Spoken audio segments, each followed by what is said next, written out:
Hello everyone, आज की इस वीडियो में हम बात करेंगे एमैरिलिस लिली के बारे में। ये वही एमैरिलिस लिली का प्लांट है जिसको हमने कुछ दिन पहले यानी कि 14 फरवरी को रिपोर्ट किया था और उसकी रूट ट्रिमिंग की थी और साथ ही साथ उसमें कुछ फर्टिलाइज़र्स को ऐड किया था। तो अब उसमें जो है ये फ्लावर स्टॉक आ चुका है और उन सभी फ्लावर स्टॉक्स में इस बार कम से कम 2 फ्लावर्स तो खिलेंगे।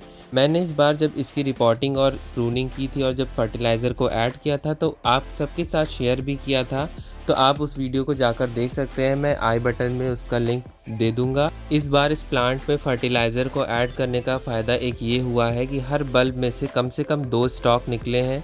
एक स्टॉक में से फ्लावरिंग स्टार्ट हो गई है, उसके बाद दूसरा ये स्टॉक भी निकल आया है। लेकिन लास्ट ईयर मैंने इसमें कोई भी फर्टिलाइज़र जब नहीं ऐड किया था और इसको ऐसे ही ग्रो होने दिया था तो सिर्फ इसमें एक स्टॉक ही निकला था और उसके जो फ्लावर्स थे उसका साइज़ भी काफ़ी छोटा था और वो इतने ब्राइट कलर के भी नहीं खिले थे। लेकिन इस बार फ्लावर्स में जब मैंने फर्टिलाइज़र ऐड किया तो उसका रिज़ल्ट काफ़ी अच्छा आया है। ये जो फ्लावर आप देख रहे हैं ये मेरा पीच कलर का एमैरिलिस लिली है। लास्ट ईयर इसके फ्लावर काफ़ी डल थे लेकिन इस बार इससे काफ़ी ब्राइट कलर का हुआ है।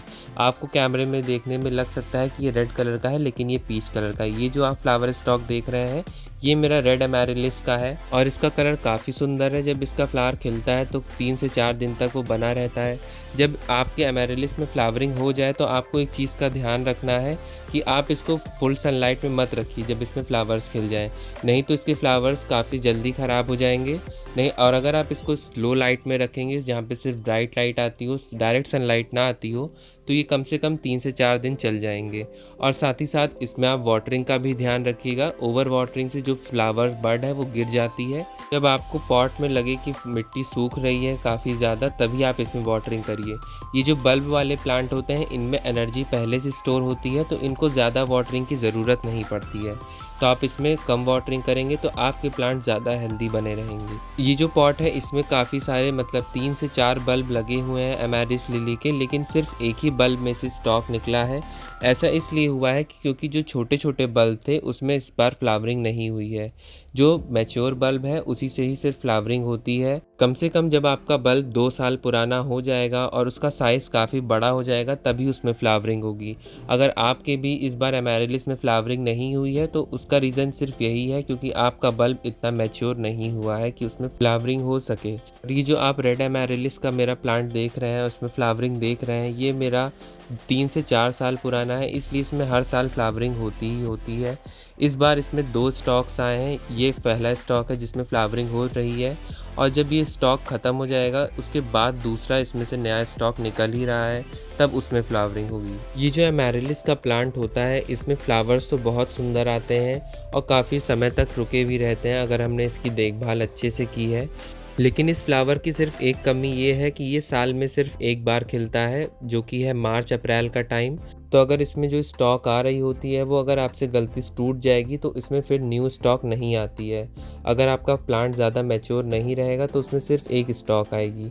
और अगर आपका बल्ब काफ़ी ज़्यादा पुराना है, 4-5 साल हो गया है उसको लगे और आपने उसकी अच्छे से केयर की है, उसको फर्टिलाइज़र टाइम टू टाइम दिया है, तो उसमें कम से कम 2 स्टॉक तो आते ही आते हैं और हर एक स्टॉक पे 2 फ्लावर्स मिनिमम खिलते हैं। और ये देखिए ये जो रेड एमैरिलिस है इसमें फ्लावरिंग हो चुकी है। इसके दोनों फ्लावर्स एक साथ खिले हैं और ये देखने में बहुत सुंदर लग रहा है।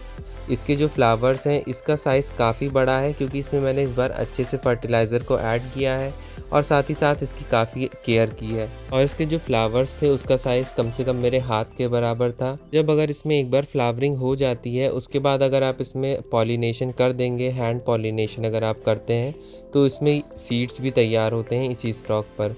और एक सीड पॉड में कम से कम 30 से 40 सीड्स छोटे छोटे रहते हैं जिसको आप चाहें तो फिर और ग्रो कर सकते हैं सीड से भी। और अगर आप इस समय नर्सरी पर जाएंगे तो ये आपको इजीली अवेलेबल मिल जाएंगे प्लांट्स। अगर आप इसके एक सिंगल बल्ब को लाकर लगाते हैं तो ये अपने आप ही अपनी पॉपुलेशन बढ़ाते हैं क्योंकि इसमें एक सिंगल बल्ब में से ही कई सारे नए छोटे छोटे और बल्ब्स बनते रहते हैं। तो आप अगर उनको सेपरेट करके अलग अलग लगा देंगे तो आपके पास काफ़ी सारे इसके प्लांट्स तैयार हो जाएंगे। और इस प्लांट की काफ़ी सारी वैरायटी आती है। एक इसकी वाइट कलर की वैरायटी होती है, इसमें मल्टी पेटल आता है, सिंगल पेटल आता है और कई सारे शेड्स में भी ये अवेलेबल होते हैं। लेकिन जो इसकी ये रेड कलर की वैरायटी है ये कम ही देखने को मिलती है और इसका जो मल्टी पेटल वाला रहता है वो देखने में काफ़ी सुंदर होता है। तो अगर आप भी चाहें तो एमेरिलिस को लाकर अपने गार्डन में ऐड कर सकते हैं, क्योंकि इसकी केयर बहुत कम है। बस इसके फ्लावरिंग सीज़न के टाइम पर आपको कुछ दिन थोड़ी इसकी केयर करनी पड़ती है, नहीं तो ये साल भर आराम से प्लांट्स चल जाते हैं और इनको ज़्यादा स्पेस भी नहीं चाहिए होता है। तो अगर आपको ये वीडियो अच्छी लगी हो तो please do like, comment, share and subscribe to my channel. किसी भी प्लांट रिलेटेड क्वेरी के लिए आप कमेंट सेक्शन में पूछ सकते हैं। आप हमसे फेसबुक पर भी कनेक्ट हो सकते हैं। तब तक के लिए बाय बाय, मिलते हैं नेक्स्ट वीडियो में।